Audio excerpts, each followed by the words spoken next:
नबी पाक सल्लल्लाहु अलैहि वसल्लम ने इरशाद फरमाया, सोना मुसलमान वो है कि जिस काम से उसका मतलब नहीं उस काम को छोड़ दे।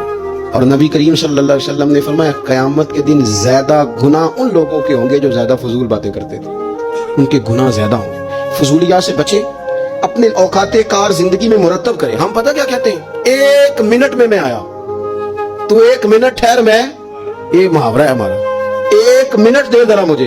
तो मैं अक्सर दोस्तों से कहता हूँ कि जो एक मिनट है ना, इसे क्यों जाया करते हो, क्यों कहते हो एक मिनट ठहर, क्यों ठहरे भाई? आपको पता है मिनट में क्या होता है? एक मिनट में 6 दफा सूरत इखलास पढ़ी जा सकती है और 2 कुरान पाक पढ़ने का सवाब है।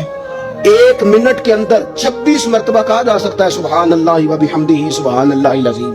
और ये वो कलिमात हैं कि नबी पाक अलैहिस्सलाम ने फरमाया, जुबान से कहने आसान है, मीज़ान अमल पर इनका बड़ा वजन है, और ये तुम्हारे रब के बड़े प्यारे जुमले हैं, अल्लाह को बड़े महबूब हैं ये कलिमात।